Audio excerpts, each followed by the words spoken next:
কৃষ্ণ দাস পৃষ্ঠা প্রমুখ আমি যে কাজ করেছি, আমি এই পৃষ্ঠা প্রমুখ আমি যে কাজ করেছি, নরেন্দ্র মোদী না, অমিত শাহ 2 আঙুল আর চলবে না এই ত্রিপুরাতে। অমিত শাহ 2 আঙুল আর চলবে না, যা চলা 18তে চালাইয়া দিছে।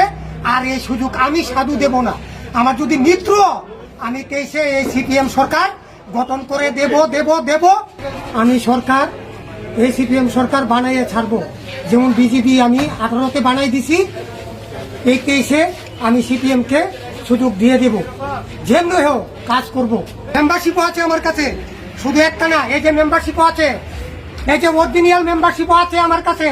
নরেন্দ্র মোদী, অমিত শাহ আর চলবে না ত্রিপুরাতে, তোমার ডায়লগ আমি সব জানি। তোমরা কি করেছো?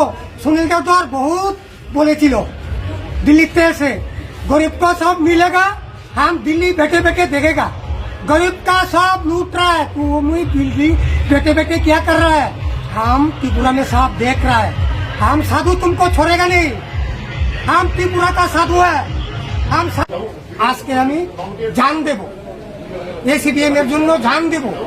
আমার মিত্র, আমার দুঃখ নয়, কিন্তু এই 23-এ সিপিএম সরকার বানাইয়ে দিব। আমি কাউকে ছাড়বো না।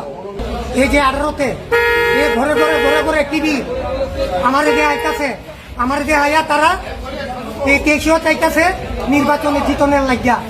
আমি ত্রিপুরার মানুষের কাছে হাত জোর কইরা বলছি, কিন্তু এই সুযোগ বিজেপিকে দেবেন না, এই সুযোগ বিজেপিকে দেবেন না।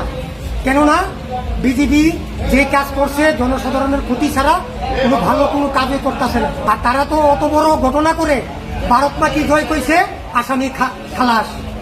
আসামি ভারত মাটি জয় মারার কইরা জয় কইতাছে, চাইতাছে 23-এও তারা নির্বাচনে জয় করতো। কিন্তু এই জয় জুনু কিছুতেই না দে। ত্রিপুরার মানুষের কাছে আমি হাত জোর কইরা বলছি, এই কাম জীবনও করবেন না। আমি দুষ্কৃতিকারী সাধু না। আমি চাই সবাইকে নিয়ে আমি চলার জন্য চাই। এতে যদি আমার মৃত্যু, আমার কোনো দুঃখ নাই। 18তে যখন আমরা এই বিজেপি সরকারের কাজ করি, তখন যখন 18তে আমরা কাজ করি, কোনো এমএলএ ছিল না। যখন আমরা জোরদার কইরা লোক এই বিজেপির সংগঠন করছিলাম, তখন আস্তে আস্তে আইল এই বিপ্লব কুমার দেব মুখ্যমন্ত্রী। আইলে পরে তাইনের লগে ভাইগুলি টিকা ধইরা, জনসভা টিকা ধইরা সব টানো আমি জড়িত। আমি সব কাজ করছি, কিন্তু আমি এই বিজেপি সরকার যা আমি খাচ্ছি, পরিশ্রম করছি, এই সরকারের বিনিময় আমার ছেলে একজন, আমার একটি ছেলে, এই ছেলের মাথা ফাটিয়ে আজকা 1.5 মাস হয়েছে মাথা ফাটিয়ে আজকে আমার ছেলে ঘরে পড়ে আছে। একদিন গিয়ে আমার ছেলেকে দেখলো না, কোনো সরকারই দেখলো না। এই যে সন্ত চৌধুরী মজলিশপুর কেন্দ্রে, তাইনের সাথে আমি ঢোল বাজায়ে মোদির গান করেছি, তাইনের জুতোও ছিঁড়ে গেছে। তাইনের নাইছে আমার গানে, তাইনের জুতোও ছিঁড়ে গেছে, কিন্তু একদিন আয়া আমার ছেলেকে দেখলো না। তখন আমি অনেক গরিব মানুষ, কিন্তু অক্ষণে দেখতেছি যে সিপিএমের লোক আমার বাড়িতে গিয়ে আমার ছেলেকে দেখেছে। সেই জন্য আমি আজকা এই সিপিএমের লগে আমি যোগ দিয়েছি। যোগ না, আমি সরকার এই সিপিএম সরকার বানাইয়ে ছাড়বো। যেমন বিজেপি আমি 18তে বানাই দিছি, এই 23-এ আমি সিপিএমকে সুযোগ দিয়ে দেব। যেমনি হোক কাজ করব, কাজ করেও ঠাকুরের দিক দেও সব দিক দিয়া আমি খালি না। আমি অমরনাথ তীর্থ করেছি, যেমন নরেন্দ্র মোদী তীর্থ করে। নরেন্দ্র মোদীর উপরে আমি আছি। তখন আমার কাগজে কথা বলবে, এই যে আমার কাজ অমরনাথের সার্টিফিকেট, আমি যে কাজ করেছি, কাজ করে আমি অমরনাথ তীর্থ করতে গেছি।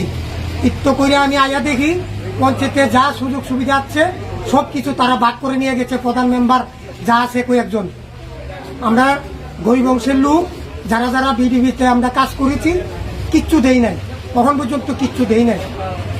কিন্তু আমার দুঃখ এটাই, কিন্তু আমার ছেলেকে এত বড় আঘাত করলো, কিন্তু একদিন দিয়া তারা দেখলো না আমার ছেলেকে। আমার পাওয়া দাওয়ার কিচ্ছু নাই, আমি সাধু মানুষ, আমার কিচ্ছু লাগে না, কিন্তু আমার ছেলেটা যে আজকে 1.5 মাস হয়েছে 5টা ছিলিও আছে মাথার মধ্যে, 5টা ছিলিও আছে এই মাথার মধ্যে। আর বিজেপি দুষ্কৃতিকারী আমার ছেলের মাথার যে বাড়ি দিয়েছে, ও ভারত মাটি জয় করতেছে। এই ভারত মাটি জয় ডেলি প্রশাসনের কাছে গেলাম, প্রশাসনও আমার বিচার পাইলাম না। রানীবাজার প্রশাসনে আমি কেস করেছি, কিন্তু এই কেসেও আমি কোনো সুযোগ সুবিধা পুলিশের পাইনি। সেই জন্য আমার এই যে কমরেড পার্টি সিপিএম এর লোক আমার ছেলেকে গিয়ে ঘরে দেখেছে, সেই জন্য আজকে আমি জান দেব, এই সিপিএম এর জন্য জান দেব। আমার মৃত্যু আমার দুঃখ নয়, কিন্তু এই 23-এ সিপিএম সরকার বানাই দিব। আমি কাউকে ছাড়বো না। কে তারা তখন নাই, ওই এমএলএ এর পদই নাই। আমরা যখন বিজেপি পার্টি করি, আমাদের এই পৃষ্ঠাভূমুখ আমি যে কাজ করেছি বিজেপি, তার মতন ঘুন্ডা না, বাটপান নয়।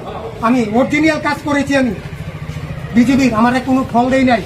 তারা আমার ছেলের মাথা ফাটিয়ে আমার ছেলেকে ওখানে বিছনাতে পড়ে আছে। এই দেখুন 18 পৃষ্ঠাভূমুখ।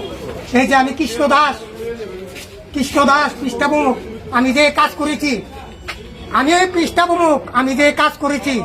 নরেন্দ্র মোদী না, অমিত শাহ 2 আঙুল আর চলবে না। এই ত্রিপুরাতে অমিত শাহ 2 আঙুল আর চলবে না। যা চলা 18-তে চালাইয়া দিছে। আর এই সুযোগ আমি সাধু দেব না। আমার যদি মিত্র, আমি 23-এ এই সিপিএম সরকার গঠন করে দেব।